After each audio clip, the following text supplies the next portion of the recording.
So, hello everybody, and welcome to our meet and greet after this great documentary. As people are still shifting over, we might wait a little moment, but I already want to express how much we all enjoyed here to watch the documentary, and thank you very much for the audience. We had viewers from Peru, from Brazil, Costa Rica, the US, Uganda, Switzerland, Sweden, Italy. So from all over the world. That's really great. Thank you very much for being with us today. Yes, and now we have a meet and greet live event and the fantastic opportunity to meet the filmmaker to get to know more about the work and the motivation behind the documentary, and also about the initiative for Coffee and Climate, which has been portrayed during the documentary, working with the smallholder coffee farmer families to respond to climate change. My name is Jesko. I am working for Hans-Neumann Stiftung, HRNS, a private foundation working together with CNC. And with me today is Hedvika. Hedvika, you are not only the filmmaker, you are also a recent graduate from Falmouth University in the UK with a major in marine and natural history photography, for which this documentary actually was your how do you call it, your examination video. So welcome to us today.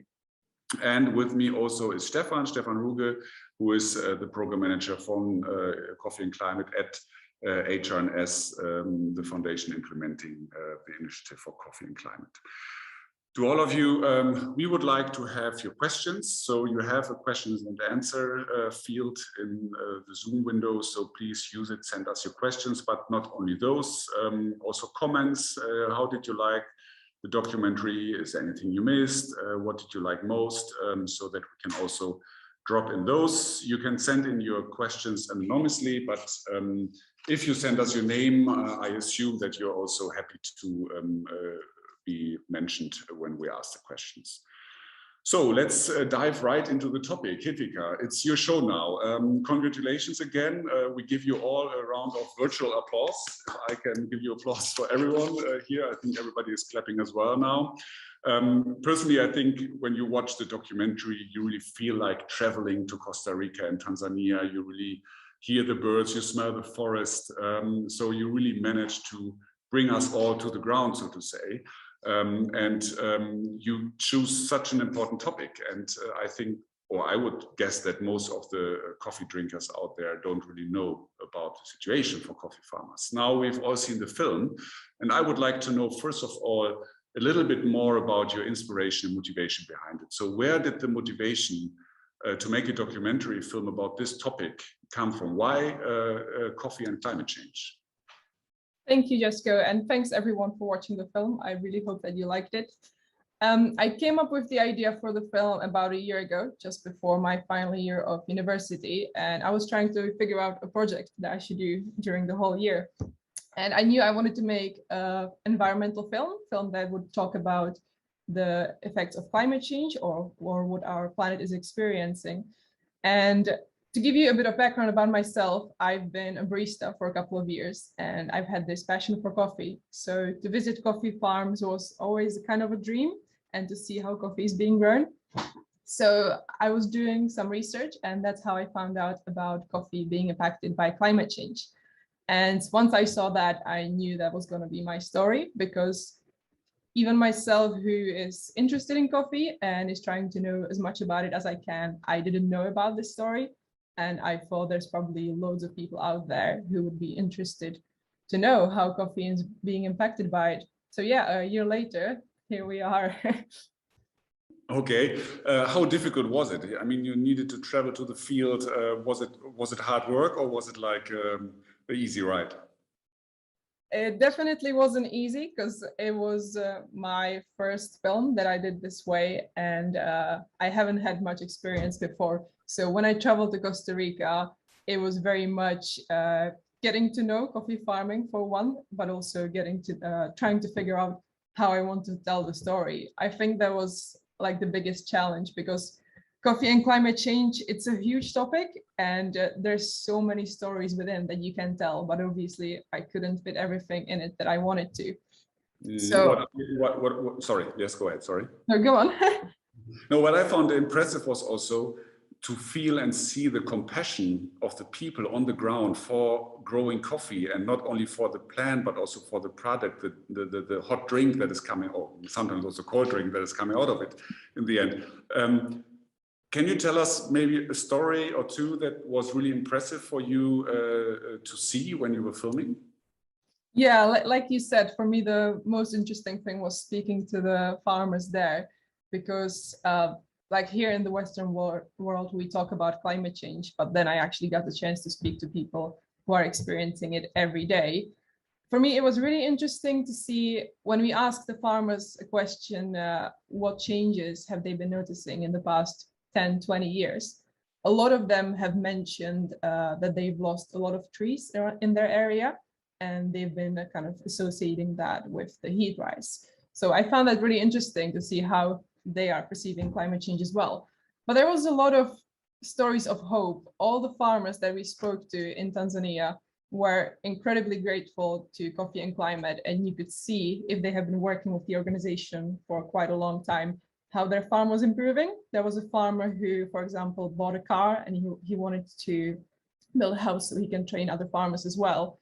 And also to see how they're trying to embrace the role of women now, and how when they do that, they actually are able to collaborate together as a family and achieve more.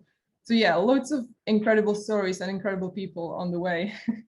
Okay, before I come to the questions or incoming questions from the audience, I would like to jump over to Stefan for the second. Stefan, the initiative for Coffee and Climate was kind to open its gates for Hedvika in Tanzania. So we saw a little bit of the work on the ground, which is happening all in all since 2010 now in this area of climate change adaptation for smallholder families. You know the program very well. What is your impression? Did Hedvika capture the reality as it is? Yeah, so first of all, I would also like to congratulate Hedvika for the wonderful film. I think we all miss to be in the field, to be in contact with smallholder families, because they are the reason why we as Coffee and Climate, with Hans Neumann Stiftung as implementing agent, put so much heart and soul into our work. And as we could see in the film, we are deeply rooted in our program regions and farmer communities. And our local staff is often felt like being, family, friends, part of the community. And because of that, we get information from firsthand about how climate change is impacting the livelihood situation of these families. And believe me, Jesko, and you know it also maybe better than I do, we often hear dark and frustrating stories from these regions. And for me, one of the most emotional experiences I had was a meeting with young coffee farmers in Honduras that have established, with our support, a youth committee in a farm organization. Because as Coffee and Climate, we place a special focus here on integrating young adults as much as possible into our work. They are often the door openers for innovation, like we could see with our Coffee and Climate coordinator in Hedvika's film, Moyama. And these young adults between 18 and 25 years old, they were so full of energy and full of passion for what they are doing, producing high quality coffee and establishing a future for themselves in their regions. And they told us that it makes them so proud to produce good coffee, and when people in Hamburg, New York, or London can enjoy this coffee, because they also know which kind of stories we normally hear from countries like Honduras, not so good stories. And after the meeting, some of the young guys approached us and told us that many of their friends, also children from coffee families, either already have migrated to the north or are considering doing so. And one young guy, he told me, Stefan, it didn't rain this year. Last year, it didn't rain. Our farms didn't produce anything. We don't have any savings, and we do not have any harvest to earn money. And this has a strong link to climate change. We are seeing a tremendous climate instability that is radically changing smallholder production systems, like we could see in Hedvika's film, Excellent, including food security in many regions. And we also saw in the movie that climate change is increasing the gap between men and women. Climate change impacts women more than men. That is a fact. And especially in times of COVID-19, with all the economic and social impacts for smallholder families, like we have a stronger increase of domestic violence in many households. Women and young girls, again, are the most vulnerable population when it comes to climate change. And the burden is not just household tasks like we saw in the movie, bringing water, bringing firewood, but also, for example, access to information like price information or weather forecast, for example. Normally, the men are the persons who get this information. And therefore, for us as Coffee and Climate, gender mainstreaming and empowering women is an essential part of our climate action. And it's one of the reasons why our approach works, because we do not only focus on agronomy practices like climate smart agriculture, which is fine, which is important, but we also promote climate action as a family task, bringing young people to the climate work, and also bringing the knowledge from our members, private and public members, back to the field. And yeah, that is one of the reasons why I love my job. And there's not only passion in the field for the task, it's also here in Hamburg from our headquarters. It's good that both of you love your jobs. Actually, Stefan, I would like to take up these two questions that we just got from Dylan here, and I think partly you already answered them. So what farmer activities do you see at origin that are effectively mitigating climate change? And other than climate change, in your experience, what are the challenges facing coffee growers? I think that's something where you can maybe just briefly give us an overview if there's any additional thing, what CNC is doing on that on the ground. Well, regarding the first question, there is no single set of answers. We need location-specific climate solution for each specific farm. It makes a difference if your farm is on 1,000 meters, on 1,400 meters. It makes a difference if your farm is in Uganda or Honduras. So you have to identify location-specific solutions. And regarding the second question, well, I mean, we saw it in the movie, right? For people, it's getting harder to make a livelihood out of their production systems. It's harder for them to produce cash crops, food crops. It's harder for them to have a future in their communities. And climate change is one of the strongest links because of that.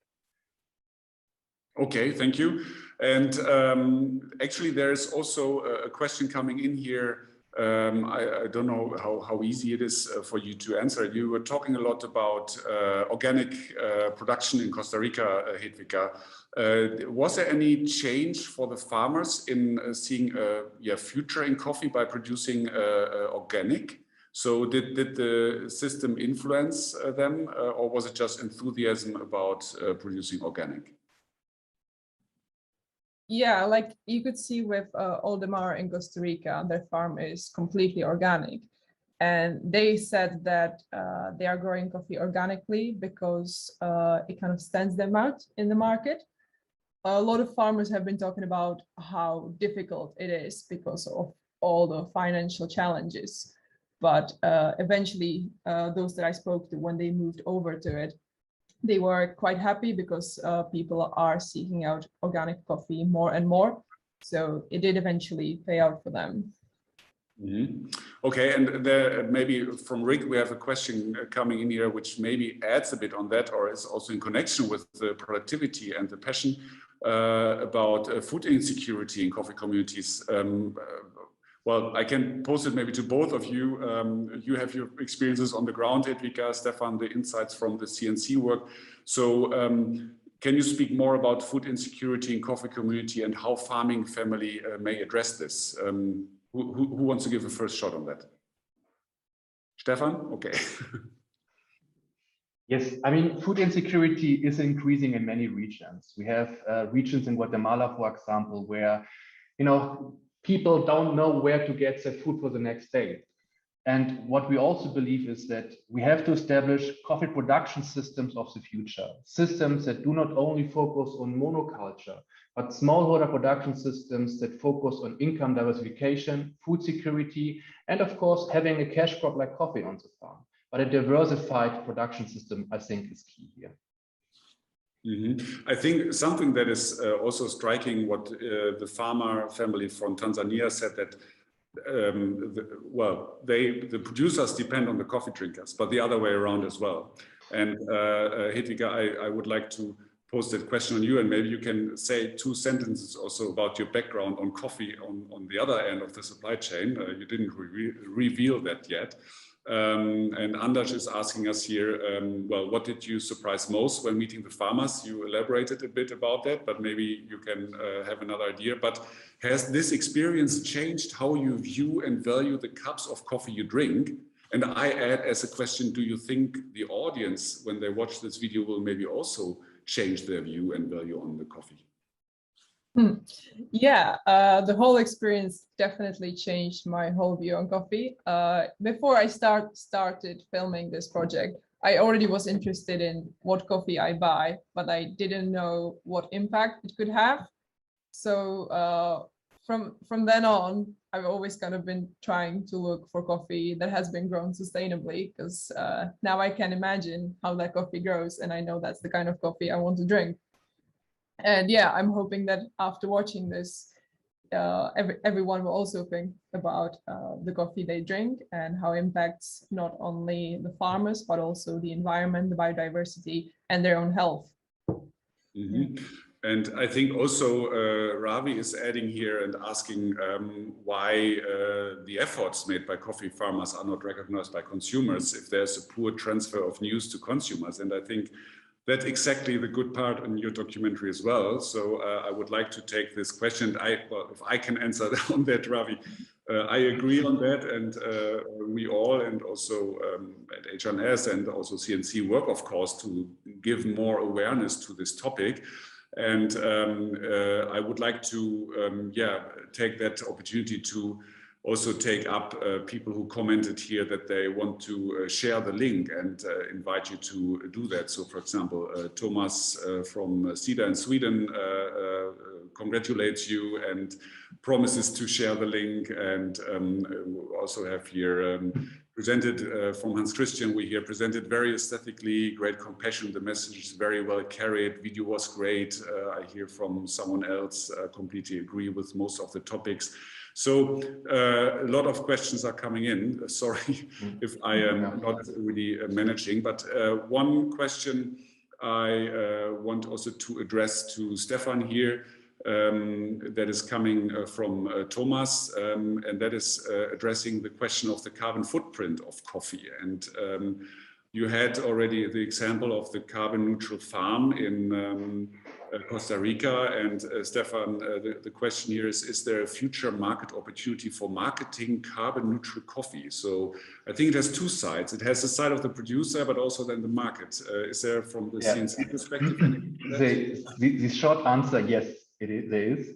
But coming back to the price question, I mean, if I buy today a coffee in a coffee shop or a supermarket, I don't pay the true price for the product. All the environment costs, all the social costs are not included. And right now, smallholder families, they don't receive financial incentives for maintaining forest areas. Forest has no price tag right now. Therefore, in many regions, coffee production is a push factor for deforestation. And if we get this link maybe via carbon offsetting programs or insetting programs, that forest area, soil, etc., gets a price tag, then maybe we can create a business case and make it a viable way for the coffee sector as well. Mm-hmm. Hedvika, if you look at the documentary, and so now we premiered it, what is your aim with the documentary? Did you only wanted to make a nice documentary, or did you also have a sort of vision in mind for it? I think if I wanted to make just a nice documentary, it wouldn't probably be about climate change. With this documentary, I wanted mostly to raise awareness about the topic because, like I said, I was interested in coffee. I was trying to know as much about it as I could. And even then, I didn't know about climate change having such an impact on it. So I thought I wanted it to reach all of the coffee consumers out there and have them think of their coffee choices. So yeah, hopefully try and make a small impact in the world by having everyone think what they drink and choosing the sustainable way to do so. Mm-hmm. During your production, shade trees had been an important topic. Was it difficult to find suitable agroforestry projects or farms, or are they still a rare spot, or are they all over? So when I was in Costa Rica, I was trying to seek out shade-grown coffee because I've been reading about its effects on coffee and the biodiversity. And I've been very lucky that I got in touch with Guillermo from Café Monteverde, where that you saw in the film, where they're trying this sort of combination that part is shaded, part isn't. And it was an amazing experience to step on that farm and see how healthy it looked with all the trees, all the different crops and all the wildlife. But otherwise, that was kind of the thing, one of the things that surprised me the most was that so many of the farms look very different. When I compared Guillermo's farm and some of the other farms I saw in Costa Rica, a lot of them were still doing it in the conventional way, and you could definitely see the difference of shade-grown coffee versus the conventional one. Okay, Stefan, coming back to you. So we learn a lot about the impact of climate change on coffee and nature, but also on the daily life. So we heard about the role of women, for example. Can you tell us a little bit more about the impact of climate change on smallholders' daily life, and also, yeah, maybe what additional solutions are that we maybe didn't see yet in the documentary? Yeah, I think the biggest mistake that we have made in the coffee sector or sustainability sector is just focusing on one single component, like providing training on agronomy. But as we have also seen in the film, we need a more holistic approach. We need to incorporate young people, for example. We need to incorporate women into climate action. And climate change is making the life harder for these people.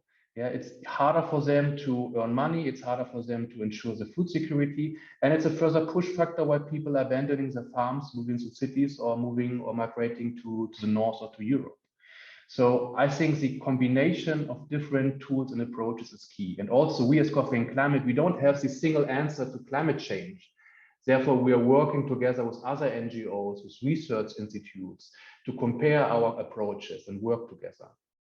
So I think this cooperation idea is key as well.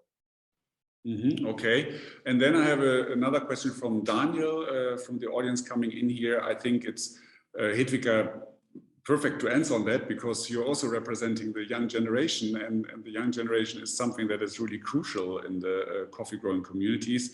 So he's asking, how can young generations connect between origin communities, but also connect between origin countries and consumer countries to bring about greater awareness and commitment to change in the industry? So you know both sides now. Do you have an idea about it? That is a complicated question that I'm really not sure how to answer, because from my experience, when we traveled through Costa Rica and Tanzania, we barely ever saw young generation being involved, but there was one group in Tanzania that we met that I unfortunately didn't get to include in the film, otherwise it would be 2 hours long. But yeah, it was great. It was great to see that the young generation is being involved as well. But perhaps for to answer that question, Stefan would have a better answer. Yeah, no, I believe that young people also in coffee growing regions are more and more using social media, smartphones, Instagram, Facebook, etc. So I think they are aware of how we consume coffee here in Europe. And I think that's also maybe then a tool or solution how to connect origin and consumers, right? But I remember one time in Colombia, we brought some coffee drinks to the field and people could not recognize that it was coffee because it was green, yellow with cream on top. And they could not even understand what we did with their high quality coffee, right? Oh. Okay, thank you. Stefan, I would like to jump to a more general perspective and talking about climate change and how to react on it, which is, I think, actually right now indeed very popular, and even the pandemic we're living in didn't bring an end to all these Fridays for Future. We had the IPCC report, and so at the moment everybody's talking about it, and time for sure is very pressing, and it's not a phenomenon that the coffee industry is experiencing, that there is impact. So can you talk a little bit about what CNC's take on this current situation and point of discussion is? Yeah. I think that we need to perceive smallholder production systems and smallholder family cities as part of the solution to climate change.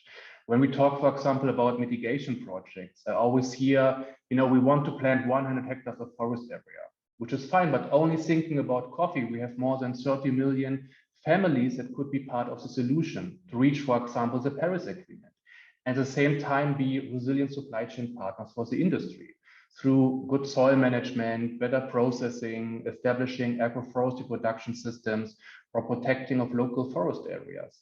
And these are just the farm management perspectives, but also, for example, by including or by establishing healthy and strong families in coffee landscapes, we can also provide for these people a future in their local communities. And I think that is like one of the keys here. And for us, Coffee and Climate is an initiative where supply chain partners and public sector can discuss and share experiences regarding climate adaptation and mitigation, and use these experiences in their own business operations, in their own project developments. So transforming the exchange of knowledge and practical experiences into direct action. I think that's one of the key areas of Coffee and Climate. Okay, thank you. I think Hedvika deserves to listen to it. Would like to read some of the comments we get. So just going through them. The documentary was epic and congrats for the good job. Great film, wonderfully presented. Congratulations to Hedvika and all involved. Great work and happy to see next generation of coffee lovers putting more awareness on coffee farming. What else do we have?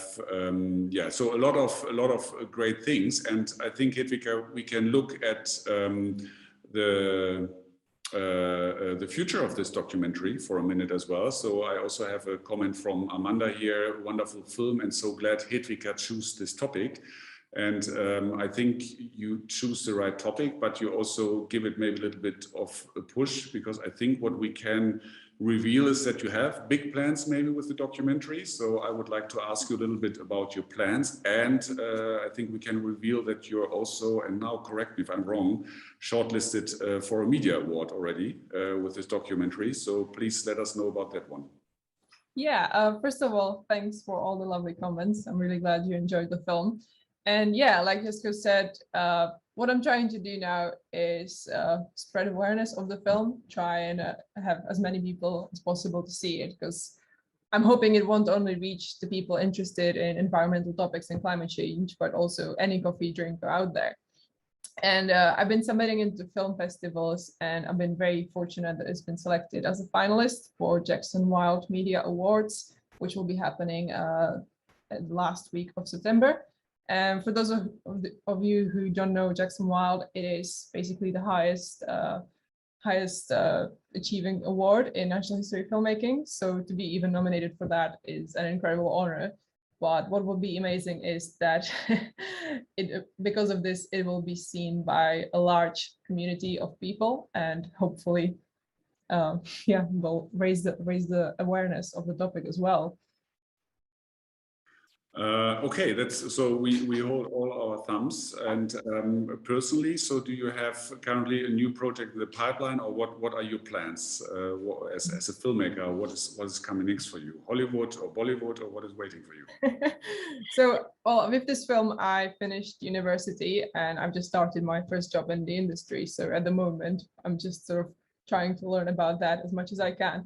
But in the future, I am hoping to become a producer and make films that reflect the state of our planet and that hopefully make some sort of impact.